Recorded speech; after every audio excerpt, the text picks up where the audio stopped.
दोस्तों, एक होता है पढ़ना और एक होता है ध्यान से मन लगाकर पढ़ना। क्योंकि पढ़ना तो हम उसको भी बोल सकते हैं जब घंटों तक किताब सामने खुली हो और हमारा ध्यान कहीं और हो। लेकिन ध्यान से मन लगाकर पढ़ने का मतलब है कि तुम जितनी देर किताबों के सामने बैठे हो, तुमने उतनी देर में कुछ ना कुछ याद किया है, कुछ ना कुछ रिवाइज किया है, कुछ ना कुछ उसका आउटपुट निकला है। सच में अगर कुछ करना चाहते हो ना लाइफ में, तो ये जो किताब सामने रखकर खुली आंखों से खुद को और बाकी सबको धोखा दे रहे हो, इसको छोड़ना पड़ेगा। सबसे पहले तुम खुद का स्टडी सिटिंग टाइम ऐसा रखो जिसमें जितनी देर पढ़ाई करो उतनी देर सिर्फ पढ़ाई ही करो। उस वक्त लोगों की बातें नहीं, दोस्तों का लालच, ये सब तुम्हारे दिमाग में नहीं आना चाहिए। अगर तुम अपने टारगेट को लेकर डिटरमाइंड रहोगे तब ही तुम्हारे गोल्स पूरे हो सकते हैं। तुम डिटरमाइंड रहोगे, उसके बाद तुम्हें कोई कुछ भी कहे कि तुम कुछ नहीं कर सकते, तो उसकी बात बिल्कुल मत सुनो, चाहे वो तुम्हारा कितना ही खास क्यों ना हो। क्योंकि अगर तुमने खुद ठान लिया है ना कि तुम्हें ये करना है, तो फिर कोई माई का लाल तुम्हें वो अचीव करने से नहीं रोक सकता, बशर्ते तुम्हारी मेहनत होनी चाहिए। किसी की भी नेगेटिव बातों पर ध्यान मत दो। तुम्हारा काम है लगातार पढ़ाई करना, अपने गोल्स के लिए, अपने करियर के लिए, अपने फ्यूचर के लिए, बस उसके लिए मेहनत करते रहो। जिस दिन मन हारने लगे ना, उस दिन अपने आप से पूछना कि तुमने स्टार्ट क्यों किया था। अगर तुम्हारा कोई सपना है ना, तो उसे पूरा करने के लिए अपनी पूरी जी जान लगा दो। जो लोग खुद कुछ नहीं कर पाते ना, वो दूसरों को नीचे गिराने की कोशिश करते हैं, क्योंकि उन्होंने कभी स्ट्रगल नहीं देखा। जिन्होंने संघर्ष देखा है और किया है, वो कभी भी तुम्हें कोई नेगेटिव कमेंट नहीं देंगे। तुम्हारे दिमाग में बस इतना ही होना चाहिए कि जो चाहिए उसके लिए मेहनत करो, हासिल करो उसको, बस बात खत्म। इधर उधर की कोई बातों पर तुम्हारा ध्यान नहीं जाना चाहिए। किसी भी एग्जाम में टॉप रैंकर बनना कोई इम्पॉसिबल टास्क नहीं है, बस हमारी कोशिश ही ऐसी नहीं होती कि हम टॉपर बने। इसलिए लगातार बिना रुके थके, अपने टारगेट को बिना भूले अगर मेहनत करनी है, खुद का एक रूटीन सेट करना पड़ेगा, खुद को एक टाइम टेबल में बांधना पड़ेगा, खुद को डिसिप्लिन रखना पड़ेगा। उसमें सबसे पहला काम है, तुम जहां पढ़ रहे हो वो जगह पढ़ाई के लिए सूटेबल हो। आपकी पढ़ाई आपकी सराउंडिंग पे डिपेंड करती है, इसलिए सही जगह का, सही डायरेक्शन का होना बहुत जरूरी है। पढ़ने के लिए अच्छे एनवायरनमेंट का होना बहुत जरूरी है। और अगर तुम अपनी पढ़ाई बहुत भीड़ भाड़ वाली जगह, शोर शराबे वाली जगह कर रहे हो ना, तो आपका ध्यान डाइवर्ट होना एक नॉर्मल बात है। इसलिए जिस टेबल चेयर पर आप बैठ करके पढ़ाई करते हैं, वहां सिर्फ और सिर्फ आपकी किताबें और सामने की दीवार पर लिखा हुआ आपका टारगेट होना चाहिए, जिससे तुम उसे भूल ना पाओ। क्योंकि हमारा माइंड हमें बहुत जल्दी कंफर्ट जोन में डाल देता है। वो तुम्हें ये भी कहेगा कि भाई सो के पढ़ ले, बेड पे चल के पढ़ ले, कंबल ओढ़ के पढ़ ले। लेकिन तुम्हें अपने आप को इस चीज के लिए प्रिपेयर करना है कि अगर मैं इस जगह से हट के दूसरी जगह बैठ करके पढ़ूंगा ना, तो मैं सिर्फ किताब खोल के बैठा रहूंगा, टाइम वेस्ट करूंगा। खुद को हार्ड वर्क के लिए प्रिपेयर करो। खुद को जब थोड़ा बहुत कष्ट मिलेगा ना, तो ही पढ़ाई हो पाएगी। आराम में तो आराम ही आराम है बस। दूसरी बात, अब आप पढ़ाई करते तो बैठ गए हो, नेक्स्ट जो बात है ना, वो ये है कि तुम्हारे पास पूरे दिन का, पूरे महीने का, पूरे साल का टारगेट होना चाहिए। उसका एक शेड्यूल होना चाहिए। तुम्हारे पास टाइम टेबल होना चाहिए कि तुम्हें कितने दिन में क्या कवर करना है। जब तक तुम्हारे पास टाइम टेबल नहीं होगा, तब तक तुम्हारे माइंड को पता नहीं पड़ेगा कि वो यहाँ टेबल चेयर पे क्यों बैठा हुआ है। इसलिए एक सही एनवायरनमेंट के बाद एक अच्छा और सही टाइम टेबल होना बहुत जरूरी है। टाइम टेबल ऐसा ना हो कि वो आपको स्ट्रेस में डाल दे। टाइम टेबल ऐसा हो कि आपकी बॉडी, आपका माइंड आराम से उसे कवर कर सके। बोझ मत डालना अपने माइंड पर, क्योंकि बोझ से, स्ट्रेस से चीजें फट जाती है, दब जाती है, तो वो आउटपुट नहीं आ पाता जो आपकी असली पावर है। इसलिए इजी वे में अपना टाइम टेबल बनाकर खुद को छोटे छोटे टारगेट्स दो, जिससे कंटिन्यूटी बनी रहेगी। कंटिन्यूटी का होना बहुत जरूरी है। एक बार छूट गया तो बस पीछे छूट गया, फिर दोबारा जीरो से शुरू करना बहुत मुश्किल होगा। बात नंबर 3, एनालिसिस। टाइम टेबल के बाद, टू डू लिस्ट के बाद तुम्हें हर दिन ये एनालिसिस करना है कि तुमने जैसा टाइम टेबल बनाया था उसके हिसाब से कितना काम किया है, उसकी लिमिट से बाहर कितना काम किया है। जैसे तुम्हें 1 घंटे की स्टडी पे 15 मिनट का ब्रेक चाहिए था और तुमने 1 घंटे की स्टडी पे 1 घंटे का ब्रेक ले लिया, तो जिस वजह से आपने 1 घंटे का ब्रेक लिया है, उस कमजोरी को दूर करने की कोशिश करो।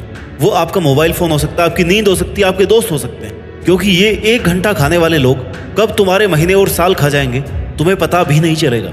इसलिए डाइवर्जेंस को खुद से दूर रखो। जो लोग तुम्हें डिस्ट्रैक्ट कर रहे हैं ना, डिस्टर्ब कर रहे हैं, जिन चीज़ों से तुम्हारा पढ़ाई का माहौल हट रहा है, उन चीज़ों से खुद को दूर रखो। पूरी डेली एनालिसिस करो, आज कितना टाइम किस चीज़ को एक्स्ट्रा दे दिया जो नहीं देना चाहिए था। बात नंबर 4, बी डिसिप्लिन। आपको जिंदगी में यह चुनाव करना है कि आप अनुशासन की कीमत चुकाएंगे या अफसोस की। क्योंकि अगर तुम्हें लंबे समय तक मेहनत करनी है ना, तो अपनी लाइफ में डिसिप्लिन का होना बहुत जरूरी है। डिसिप्लिन आपका रूटीन फिक्स रखता है, आपके माइंड को भटकने नहीं देता। खुद को जितना ज्यादा डिसिप्लिन रखोगे उतने ही आउटकम अच्छे आने के चांसेस हैं। तुम खुद के लिए डिसिप्लिन नहीं रहोगे ना, तुम खुद के लिए थोड़ा रेस्ट्रिक्ट नहीं रहोगे तो कोई भी तुम्हें डिस्टर्ब कर देगा, कोई भी कहीं पे भी ले जाएगा, बात कर लेगा। इसलिए अपने खाने पीने, सोने और पढ़ाई करने के लिए वेल डिसिप्लिन्ड एनवायरनमेंट होना बहुत जरूरी है। The speed of your success is limited only by your dedication and discipline. खुद से वादा करो कि मैं पढ़ाई के समय मात्र पढ़ाई में ध्यान दूंगा और कुछ भी नहीं करूंगा। पढ़ाई को आनंद समझकर पढ़े, ना कि बोझ के जैसे। बात number 5, be honest, be grateful. अपना सपना जीतना मुश्किल होता है, नामुमकिन नहीं। हमेशा याद रखें कि आप किन परिस्थितियों से आए हैं। अपने लिए ईमानदार रहें। जहां से आप आए हैं ना, जहां तक आप पहुंचे हैं और जिन परिस्थितियों में आपके पेरेंट्स ने आपको भेजा है, उन परिस्थितियों को भूले नहीं, क्योंकि वो तुम्हारा असली इंस्पिरेशन है, वो तुम्हारा ड्राइविंग फोर्स है।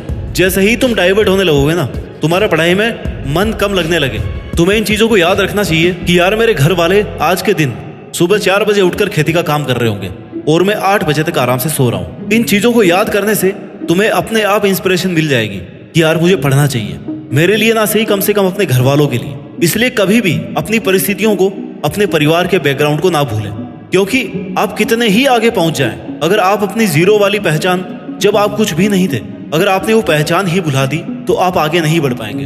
क्योंकि आपकी पहचान ही वह चीज है जो आपको याद दिलाएगी कि आप कौन हो, कहां से आए हो, क्या करने वाले हो और क्या क्या और किन किन परिस्थितियों में अब तक इतना कुछ किया है। तुम अपने आप को बहुत लोगों से आगे समझो, क्योंकि तुम्हें चॉइस से किताबें मिली है, तुम्हें चॉइस में पढ़ना मिला है। बहुत से लोगों को आपकी उम्र में घर भी नसीब नहीं होता है, लेकिन फिर भी आप जानबूझकर मेहनत को, अपने आलस को, कंफर्टेबल जोन को चूज कर रहे हो। दोस्तों, अच्छी किस्मत किसी की नहीं होती, अच्छी किस्मत बनानी पड़ती है। भगवान भी उसी का साथ देता है जो खुद की मेहनत के लिए ईमानदार हो। इसलिए अभी भी वक्त है, सीरियस होकर पढ़ने लग जाओ।